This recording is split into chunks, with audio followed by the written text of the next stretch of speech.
যে খবরে নজর রাখবো, তৃণমূল থেকে সাসপেন্ড অভিষেক, রেজলিউশন পাশ করে অভিষেককে সাসপেন্ড। আজ বেশিরও তৃণমূলরা বৈঠক করেন নিউ টাউনের 5 তারা হোটেলে এবং সেখানে সেই বৈঠক থেকে একাধিক সিদ্ধান্ত গ্রহণ করা হয়েছে। তৃণমূলের 20 জনের কমিটি গঠন করা হয়েছে এবং কমিটি গঠন করেই অভিষেকের বিরুদ্ধে ব্যবস্থা।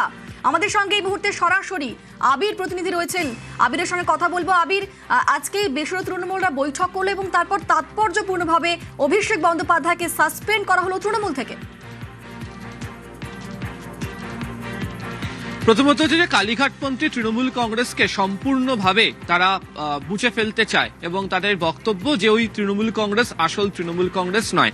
আর কিছুক্ষণের মধ্যেই সন্ধ্যে 7টা নাগাদ নয়া তৃণমূল কংগ্রেসের কার্যত সূচনা হতে চলেছে এবং তুমি দেখতেই পাচ্ছ যে অল ইন্ডিয়া তৃণমূল কংগ্রেস, যদিও তৃণমূল কংগ্রেসের যে লোগো সেই লোগো এর মধ্যে রয়েছে, কিন্তু ব্যাকড্রপে সাধারণত তৃণমূল কংগ্রেস বলতে বিগত কয়েক বছর ধরে যেখানে মমতা বন্দ্যোপাধ্যায়ের ছবি ব্যবহার হতো, পরবর্তী সময় তার সঙ্গে অভিষেক বন্দ্যোপাধ্যায়েরও ছবি ব্যবহার হতো। সেখানে দেখতে পাওয়া যাচ্ছে যে আম্বেদকর, রবীন্দ্রনাথ ঠাকুর, গান্ধীজি, কাজী নজরুল ইসলাম তাদের ছবি রয়েছে।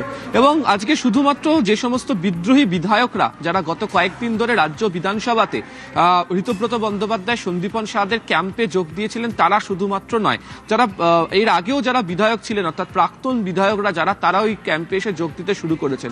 এবং গত কয়েক বছর ধরে যারা তৃণমূল কংগ্রেসের বিভিন্ন সময় নানা জায়গাতে নানা ধরনের দায়িত্ব পালন করেছেন, সেই দায়িত্ব পালন করা ব্যক্তিরা তারাও এই মুহূর্তে হাজির। তোমাকে আমি ছবিতে দেখিয়ে রাখবো, যেমন খড়গপুরের যে প্রদীপ সরকার তিনি এই মুহূর্তে এখানে এসে উপস্থিত হয়েছেন, কাউন্সিলরদের মধ্যে অরূপ চক্রবর্তী তিনি এখানে রয়েছেন। এবং এই যে বৈঠকটি হয়েছে সেই বৈঠকের ক্ষেত্রে কেন তারা নয়া তৃণমূল কংগ্রেস তৈরি করলো, অরূপদা কেন আজকের এই দিনটা তৈরি হতে হলো বা কেন এই দিনটা দেখতে হচ্ছে?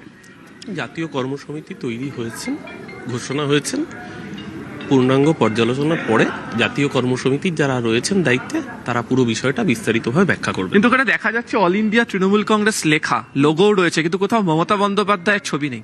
না, মমতা বন্দ্যোপাধ্যায় নিশ্চিতভাবে মমতা বন্দ্যোপাধ্যায়ের লড়াই আন্দোলনের মধ্যে দিয়ে 2011-তে বাম অপশাসনের পতন হয়েছিল। কিন্তু সময়ের সাথে সাথে দেখুন, একটা সময় 2G নেটওয়ার্ক ছিল, তারপর 3G হয়েছে, 4G হয়েছে, এখন 5G। তো প্রগতির সাথে সাথে সময়ের সাথে সাথে পরিমার্জন, আজকে যারা এখানে উপস্থিত ছিলেন, মমতাদিকে তো কেউ অসম্মান করছেন না। মমতাদি নিশ্চিতভাবে, মমতাদি না থাকলে বাংলায় সিপিএমের সাম্রাজ্যের অপশাসন পতন হতো না। কিন্তু আজকে দাঁড়িয়ে যে জাতীয় কর্মসমিতির বৈঠক হয়েছে, সেই বৈঠকে যে সিদ্ধান্ত হয়েছে ইতিমধ্যে আপনারা সংবাদ মাধ্যমে দেখেছেন। বাকিটা ক্রমশ অভিষেককে কি আপনারা আর মান্যতা দিচ্ছেন না, সরিয়ে দিলেন? না, আমি আবারও বলছি, পূর্ণাঙ্গ বৈঠকের পরে এই বিষয়ে যা বলার, যারা অথরাইজড পার্সন, দায়িত্বপ্রাপ্ত, তারা এই বিষয়ে ফাইনাল ব্যাখ্যা তারাই দেবেন। দেখো, আজকে প্রচুর কাউন্সিলর শুধুমাত্র কলকাতা পুরসভার ক্ষেত্রে নয়, অন্যান্য যে পুরসভাগুলোর রয়েছে তারাও এসে উপস্থিত হয়েছিলেন। এবং আগামী 25 তারিখ কলকাতা পুরসভার যারা কাউন্সিলররা রয়েছেন তাদেরকে নিয়ে সন্ধেবেলা বিধানসভা থেকে এই ক্যাম্পের যারা নেতৃত্বে যারা রয়েছেন তারা যাবেন হচ্ছে কলকাতা পুলিশ কমিশনারের কাছে এবং তার আগে তাদের একটি বৈঠক হওয়ার কথা রয়েছে।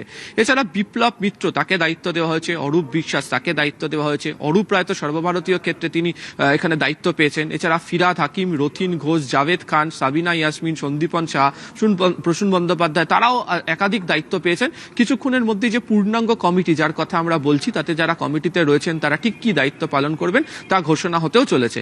এবং গত কয়েকদিন ধরেই আমরা দেখেছি যে যখন সাংসদরা যখন এনসিপিআই এর সাথে মিশে গেলেন তখন প্রশ্নটা বারবার ধরে উঠতে শুরু করেছিল যে বিদ্রোহী বিধায়করা তাহলে তারা কি করবেন, কি করতে চলেছেন। সেই প্রশ্নের উত্তরে দাঁড়িয়ে সেই সময় বিরোধী দলের নেতা উল্লেখ করেছিলেন যে তারা কারোর সাথে মিশে যাচ্ছেন না এবং তখনই কার্যত জল্পনা তৈরি হচ্ছিল যে বিদ্রোহী ব্লক কোথাও গিয়ে আলাদা করে নিজেদেরকে প্রতিস্থাপিত করে হয়তো তারা লোগো এবং প্রতীকের জন্য তারা দাবি জানাবে। এবং আজকে কার্যত জাতীয় কর্মসমিতি তারা তৈরি করে বৈঠক করে সেই সিদ্ধান্ত গ্রহণের পথে এগোচ্ছে। ঠিক সন্ধ্যে 7টার সময় যাকে বলা হচ্ছে যে আসল তৃণমূল হিসেবে যারা নিজেদেরকে এই মুহূর্তে প্রতিস্থাপিত করছেন, তারা সাংবাদিক সম্মেলন করে তারা কেন আজকে এই সিদ্ধান্ত গ্রহণ করলেন তা তারা জানিয়ে দেবেন। আবির, তৃণমূলের চেয়ারম্যান তো ছিলেন মমতা বন্দ্যোপাধ্যায়, কিন্তু নতুন তৃণমূলের চেয়ারম্যান করা হচ্ছে অরূপ রায়কে। এই যে সিদ্ধান্ত, এরপর কালীঘাটের তরফে কোনো রিয়াকশন পাওয়া যাচ্ছে? মমতা পন্থীরা তারা কিছু বলছেন এই বিষয়ে এখনো? এখনো পর্যন্ত বলেননি। সূত্রের খবর তারা এই সাংবাদিক সম্মেলনের দিকে চোখ রাখছেন। এই সাংবাদিক সম্মেলন শেষ হয়ে যাওয়ার পর তাদের তরফ থেকে পাল্টা প্রতিক্রিয়া দেওয়া হবে যে তারা কিভাবে দেখছেন। তবে বেশ কয়েকজনের সাথে আমরা কথা বলার চেষ্টা করেছিলাম। তাদের বক্তব্য যে সিদ্ধান্ত এই বৈঠকের ক্ষেত্রে গৃহীত হোক না কেন, তাদেরকে গিয়ে নির্বাচন কমিশনের কাছে গিয়ে গোটা বিষয়টি তাদেরকে ছিনিয়ে আনতে হবে, অর্থাৎ নির্বাচন কমিশনের তরফ থেকে মান্যতা তাদেরকে পেতে হবে। যতক্ষণ না পর্যন্ত তারা নির্বাচন কমিশনের কাছ থেকে মান্যতা পাচ্ছেন ততক্ষণ পর্যন্ত কিভাবে এটা করা সম্ভব হবে।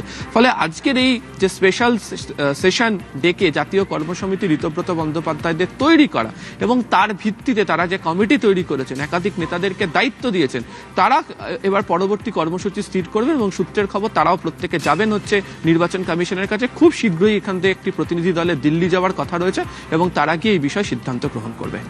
আমি স্বাভাবিকভাবেই এখন তো সবারই কাছে এটাই প্রশ্ন, তাহলে পরবর্তী এদের পদক্ষেপ কি? এই জোড়া ফুলের প্রতীক নেওয়াটাই পরবর্তী পদক্ষেপ হবে? যদি তাই হয় সেক্ষেত্রে কোন কোন পদ্ধতিতে এগোতে হবে নতুন তৃণমূলের দলকে? প্রথমত তার আগে তোমাকে জানিয়ে রাখি যে আজকের এই বৈঠক যেটা চলছিল কিছুক্ষণ আগে, এখনো একটি বৈঠক চলছে, সেখানে ব্যাংক অ্যাকাউন্ট, সেই ব্যাংক অ্যাকাউন্টের বিষয় নিয়েও আলোচনা হয়েছে।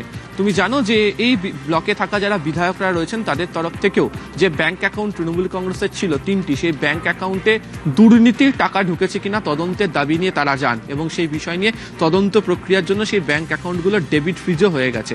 আজকের বৈঠকে যে সমস্ত আইনজীবীরা হাজির ছিলেন তারা এই বিষয়টিকে বোঝানোর চেষ্টা করেছেন বা দেখেছেন আইনজীবীদের সাথে কথা বলে কিভাবে তারা সেই ব্যাংক অ্যাকাউন্টকে তারা পেতে পারেন এবং আগামী দিনে করণীয় কি। যদি এই ব্যাংক অ্যাকাউন্টকে তাদের পেতে হয় তাহলে হচ্ছে তৃণমূল কংগ্রেসের নাম এবং তৃণমূল কংগ্রেসের লোগো, সেটা এই বিদ্রোহী ব্লককে পেতে হবে, যে কারণেই তারা নিজেদেরকে এই মুহূর্তে থেকে দাঁড়িয়ে আসল তৃণমূল হিসেবে প্রতিস্থাপিত করতে চাইছে। দেখো, সংসদীয় ক্ষেত্রে একটা দল মিশে গিয়েছে, কয়েকজন মিশে গিয়েছে, এটা 2/3 বেশি। রাজ্যসভার একাধিকজন তারা পদত্যাগ করতে শুরু করে দিয়েছে। বিধায়কদের মধ্যে প্রথমে শুরুটা হয়েছিল 52 দরকার ছিল, 58 দিয়ে শুরু হয়েছিল 65 এবং এখন সেটা আরো বৃদ্ধি পাবে। এছাড়া বিভিন্ন জায়গাতে তারা জেলাভিত্তিক আগামী 21 দিন পরে যে বৈঠক হবে সেখানে তারা জেলা কমিটিগুলোকে ঘোষণা করবে, জেলা সভাপতির তারা দায়িত্ব দেবে, সেই বিষয় নিয়ে তারা গ্রহণ করে তারা এগোবে।